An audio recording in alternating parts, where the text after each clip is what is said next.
नमस्कार। Times of Swaraj के खास कार्यक्रम राजपथ में आप सबों का स्वागत है और मैं हूं संतोष सिंह। और आज हम राजपथ में चर्चा कर रहे हैं कि इंडिया गठबंधन द्वारा चुनाव से पहले और चुनाव के दौरान 3 बड़ी रैलियां मोदी के खिलाफ किया है उन्होंने। पटना में ऐतिहासिक रैली हुई, कई वर्षों का रिकॉर्ड पटना की उस रैली ने तोड़ा और उस रैली में आम लोगों की भागीदारी नहीं, सिर्फ MY समीकरण का ही नहीं, आम लोगों की भागीदारी नहीं। ठीक इसी तरीके की रैली मुंबई में भी आयोजित हुई और मुंबई में भी बिहार की तरह ही आम लोगों ने शिरकत किया और पूरे कार्यक्रम के दौरान जनता और मंच पर बैठे नेताओं के बीच हमेशा लगा कि संवाद चल रहा है।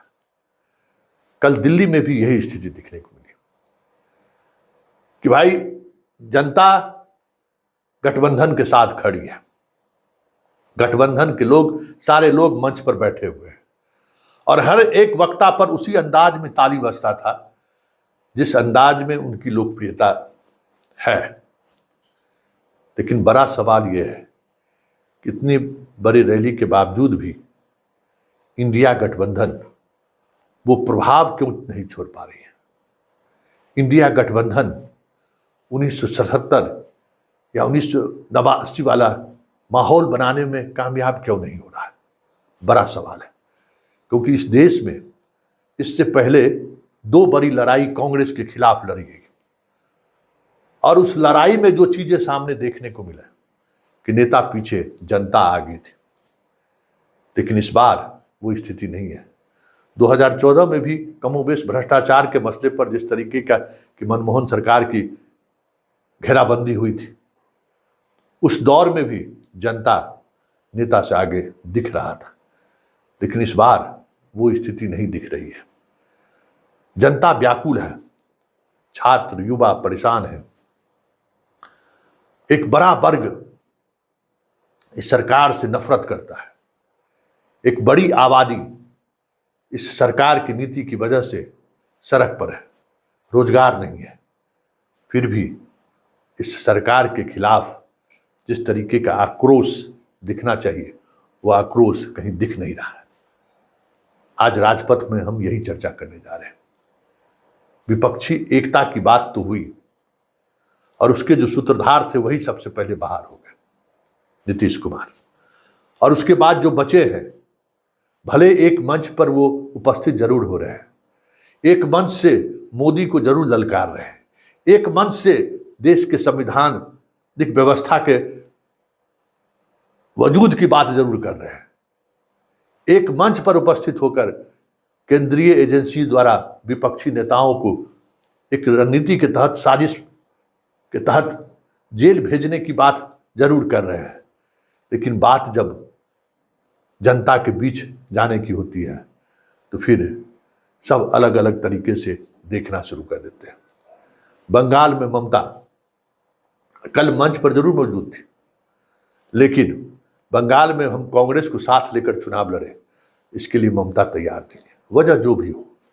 जबकि हर कोई ये कह रहा है कि अगर 5 से 10 सीट कांग्रेस को वहां दे दे तो पूरी बंगाल की फिजा बदल जाएगी, एक अलग तरीके का माहौल हो जाएगा।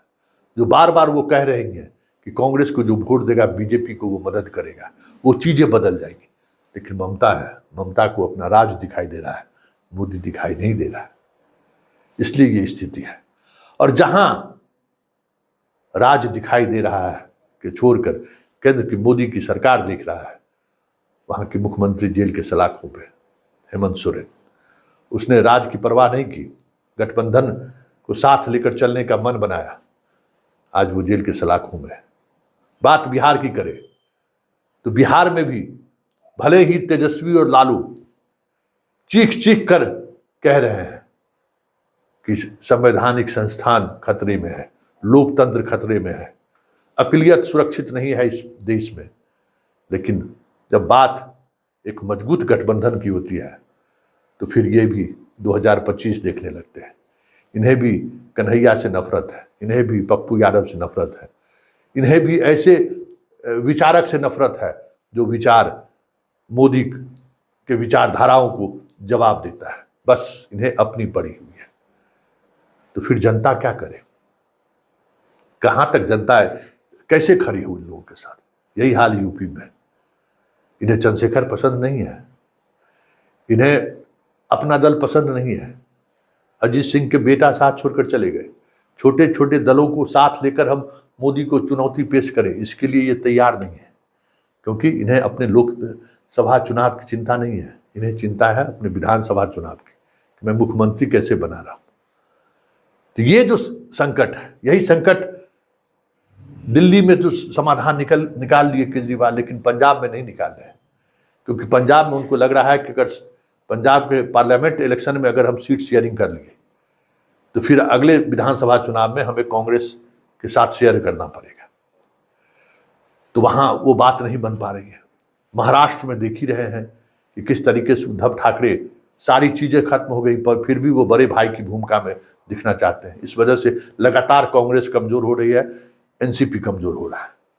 मतलब कि गठबंधन में की बात कर रहे हैं, लड़ाई मोदी से करने की कर रहे हैं, लेकिन मोदी से लड़ाई लड़ने को लेकर जो ईमानदारी दिखाना चाहिए था, जो ईमानदार प्रयास होना चाहिए था, वो किसी भी क्षेत्रीय दल के नेताओं में देखने को नहीं मिला है।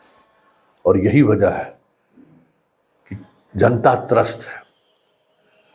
छात्र नौजवान सरकार से त्रस्त है, मजदूर किसान सरकार से त्रस्त है, मध्यम वर्ग सरकार से त्रस्त है।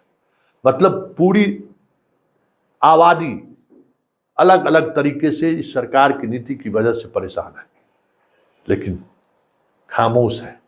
वजह जितने विपक्षी नेता हैं उनकी नीयत मोदी को लेकर साफ नहीं है।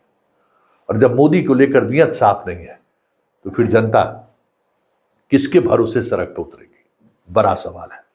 आज राजपथ में इतना ही। फिर किसी खास मुद्दों के साथ इस खास कार्यक्रम में अब रोजाना सुबह हमारी मुलाकात होगी। फिलहाल हमें इजाजत दीजिए। नमस्कार।